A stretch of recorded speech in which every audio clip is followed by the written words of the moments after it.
Howdy folks, I'm Archaic Anaway, actively analyzing androgynous amoebas. I'm Amber. And here are more amoebas for us to analyze, and I think we're a giant skunk monster, aren't we? I think something like that. Yeah. So let's get started on being a skunk monster. Something smells around here. It's just Reddit. Alright folks, and our first letter is titled, Am I a Jerk for Making My Neighbor's Kid Cry on Halloween? My husband is a 29-year-old male and I'm a 28-year-old female, and we moved into this new neighborhood about 6 months ago. It's a quaint suburban town, and we spent more time getting to know our neighbors over the last few months, and we believe that this is a place that we'd like to settle down in. Overall, we get along very well. Well, fast forward to past week, my husband and I have a tendency to go all out on Halloween. We love it, and it's easily our favorite holiday. We dress up, decorate the house, and give out candy at night. We do not have kids of our own yet to go trick-or-treating with, and this year we went with a cursed carnival theme and have decorated the house accordingly. I dressed as a spooky ringmaster and my husband was a clown. Well, we spent all day Friday setting up. We don't have a ton of space in our front lawn, but we made the most out of it and had an immersive experience. We decorated the walkway to the front door where we hand out candy. Our front lawn touches both neighbors, but we never step past the boundaries of our sides. Dusk rolls around and it's showtime. We're in character, I as the ringmaster, invite the kids into our carnival themed lawn, and my husband gives them the candy when they reach the door. It was a good time until my neighbor leaves the house with her kid. Almost immediately, the boy breaks into tears at the sight of my husband. My husband doesn't know what to do, so he walks away while I talk to the neighbors.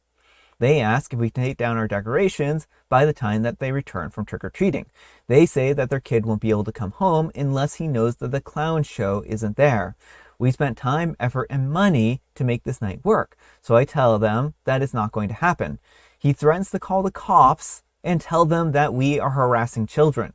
To this point, almost every kid that stopped by has enjoyed the show. I see their kid bawling his eyes out at their door, but I'm so irritated at the request and threat that I don't care. They leave and we keep the decorations up and we go about the night. When they return, they hide their son's eyes from us. I get cursed out by the mom and she tries to tear down some of our inflatable decorations on her way inside. So am I the jerk? All right, folks, what do you think? No, absolutely not the jerk. It is unfortunate that the kid was scared, but this wasn't like some over-the-top, realistic-looking bodies in the yard type of deal. Yeah. You know, this is just a carnival theme, which kids will see carnival stuff. Like, there probably were other clowns out trick-or-treating. It's a very common costume.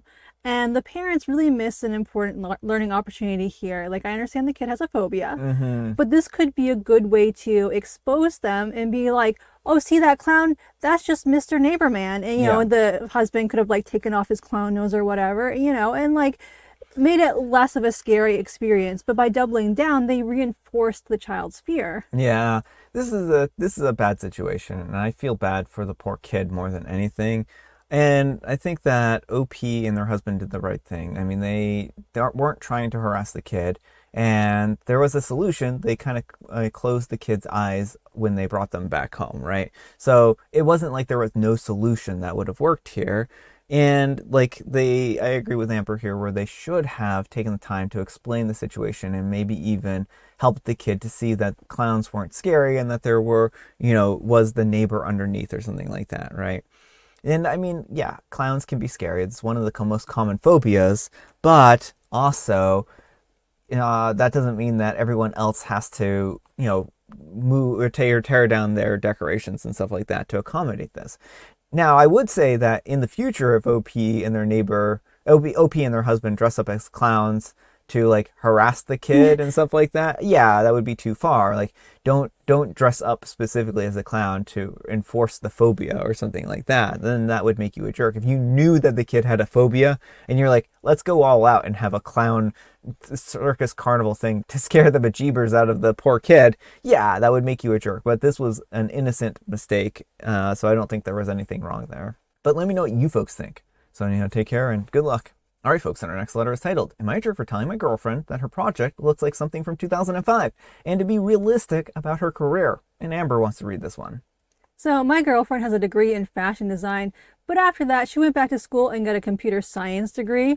She actually only got into the program because it was at the same university where she did her fashion degree, not because she had some big tech background or anything. I've been a web developer for years, mostly self-taught. I also do a bit of back-end work. When she started studying computer science, I kind of thought she was doing it just because she saw how much money I was making. She's never really seemed that much into tech. She's the type that won't leave the house without full makeup, hair done, and heels, even if we're just getting groceries. She graduated about a year and a half ago and still hasn't found a job in tech. She's had 2 serious interviews with Meta and one with Google. Both went all the way through the stages, but nothing came out of them. She said Google told her she was going to get hired once the team matched her, but that never happened. After that, she sent out tons of applications to smaller companies, but never got any replies. Now she works part-time at a grocery store and McDonald's and is barely making anything.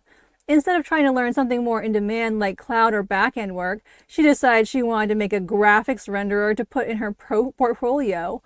I didn't say anything at first because I figured she'd get bored of it.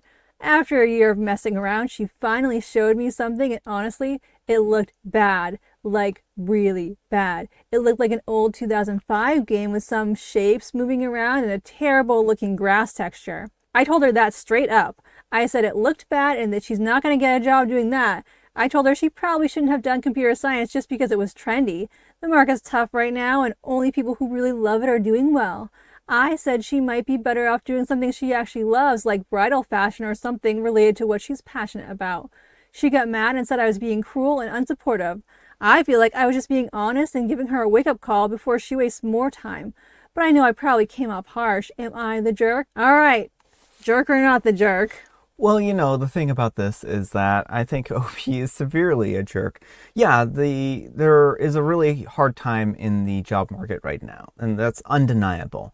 But it doesn't sound like she doesn't have a passion for this. She built her own graphics engine. That's passion. If I saw someone do that, I would know that they had passion for computer science, right? And the fact that she got an interview at both Google and Meta shows that she's actually knows what she's doing, right? If she went all the way through a Google interview, then she knows what she's doing, right? It's unfortunate that a lot of companies are cutting down on the number of programmers that they're hiring and stuff like that. And it sounds more than anything that she got caught up in that. It doesn't sound like she's incompetent. It doesn't sound like she isn't passionate. It just sounds like, unfortunately, the job market is really difficult right now. And I think that he's poorly assessed this. I think that he is jealous, if anything. I was going right? to say, I think he feels threatened by the idea that she could be doing what he is, because he sees himself as like, this big fancy computer guy, and feels threatened that his partner might actually get a job, and he wants to push her back into fashion where she belongs because she's encroaching on his territory. Yeah, it's really unfortunate because I see her and this is just so much passion right here that it just frustrates me that she hasn't been hired, because like that is the kind of project that really teaches you so much. And the fact that she was even able to get 3D graphics to work that look like 2005 doesn't matter to me. That is impressive to me, right? That is a lot of work. That takes time, energy, and effort. And I'm actually impressed, literally impressed. And I mean, I have a PhD in computer science. I can be impressed when I say these kinds of things, right? That's not a small feat. I know it's not a small feat. So for her to build her own graphics engine that does that, that's cool. That is way cool. And I'm really actually very enthusiastic about that. I would love to see that. And I would be like, that is awesome. Yeah, so I mean, I think OP needs to maybe work on his jealousy issues and decide if he likes his partner. And if he does and he wants a relationship, he needs to actually start like supporting her and not comparing what she's doing to what entire teams of designers are doing. Because when you see a modern video game, that's not built by a single person. No, it's not. You have whole teams doing this. Yeah, she built a graphics engine as one person, and that's impressive on its own. I just don't think he can possibly understand actually how impressive what she did is. And it just makes me very sad that she's getting torn down at home from this guy who clearly has no idea what he's talking about, because what she did is actually really a pretty cool thing, to be quite honest. I mean, I know I'm gushing about it, but when I see and hear about cool projects like this, I mean, I just think that they deserve the praise that they deserve, right? Yeah, so all the applause to OP's girlfriend and not applause for OP. Yeah. But let me know what you folks think. So anyhow, take care and good luck. All right, folks, and our next letter is titled, Am I a Jerk for Telling My Friend That She Dresses Weird for an Engineer? I'm in my second year of electrical engineering. Last year, I was assigned to a group project with this girl, who at first seemed kind of weird, but she turned out to be really smart, hardworking, and actually a good friend, and the person at the university that I'm closest with. Since then, we have done a lot of assignments together, study sessions, robotics club, and so on. The only thing that has always stood out is how she dresses. She's always extremely overdressed for our program. In summer, she'll show up in fancy dresses that honestly look like prom dresses and super high heel sandals. And in winter, she wears dresses with tall, high-heeled boots. She always is super done up, like she is going to an event, not a lecture hall. No one else dresses like that in engineering. Everyone else is usually in jeans, hoodies, sneakers, and whatever. It draws a lot of attention. When we walk to class together, people stare sometimes. I even feel secondhand embarrassment watching her struggle uphill in heels or holding her skirt out of snow. She is really smart, but she always looks out of place. I never said anything before, but recently I brought it up. I told her that the way she dresses is kind of weird for an engineering student and that she might make people not take her seriously later in the workplace. I said that there are women in our program who are stylish, but still dress in a way that fits in more. She got upset and said that it's just her style and that she likes dressing that way and does not want to blend in. Since then, she has been a bit cold towards me. I get that how someone dresses is their business, but I was honestly trying to look out for her. I just feel like people judge, and I didn't want her to be treated unfairly for something like that. Loads of people are really surprised when they find out that she's in electrical engineering, and even more that she is in engineering club and one of the best students. Now I'm wondering if I was out of line and should apologize. Am I the jerk? All right, folks, what do you think? Yes, Opie, you're out of line and should apologize. Like you said, it's not your business how other people dress. And it's important to break these stereotypes. Like, part of the issue is that, when we think of an engineer, we think of a man. And so we expect people who are men or look masculine, and kind of don't care about their appearance to be in engineering roles. There's nothing wrong or unprofessional about being in a dress and heels. You can still do most engineering jobs in them, And so I think that the important thing here is that she's actually, helping to break those molds. When people are surprised that she's an engineer, good. Like, maybe they will rethink next time when they have those ideas they have, those biases they have about who can be an engineer. Yeah, I mean, I think that is an important thing for her to challenge, and I don't think that this is a bad thing. And if she's doing if she was spending so much time on getting dressed and prepped and stuff like that, that she wasn't able to keep up with her coursework, I could understand OP kind of being like, hey, I know you're kind of falling behind. Is there anything that we can do to help you, be like, catch up and, whatnot? And that might be something that she would have to make a choice between, dressing fancy and actually going ahead and being an engineering student, right? But that's not the problem here. She's a straight A, top of her class student here. She's not struggling because she's overdressing, right? Or, dressing up fancy. I think that she's perfectly fine. And I mean, again, like if OP had a safety concern, like maybe her long dresses, if she was like a mechanical engineer and they were working on machinery and they were worried that the clothing was going to get caught up in like gears or something like that. Yeah, I mean, that's perfectly fine to say, hey, I'm really worried that you're going to get caught up in this machinery, blah, blah, blah. Well, right? generally the class would have policies around that too. Like, exactly. Lab classes or, any of those kind of hands-on classes will have safety protocols you have to follow. So, sure. If you had a safety concern or if you had like a time management concern or something like that, she was falling behind, I could see them, talking to them in a polite way, not trying to get them to change their fashion, but trying to help them out, right? But I just feels like OP is the one who's judgmental here. Yeah, well, he even says that he feels secondhand embarrassment. Yeah. And the reason why OP is saying even anything at all is because they're judging her, assuming that everyone else is judging her, even though no one else is judging her. It's just OP. So OP isn't being a good friend here. They're just being judgmental. Yeah. So, maybe OP should just take some time and reflect on these feelings and try and separate out the feelings that they personally harbor from how like they see her as a person. Yeah. But let me know what you folks think. So anyhow, take care and good luck. Alright folks, and our next letter is titled, Today I Messed Up by Adopting the Wrong Cat. For some context, my cat Juniper has been missing for 3 months.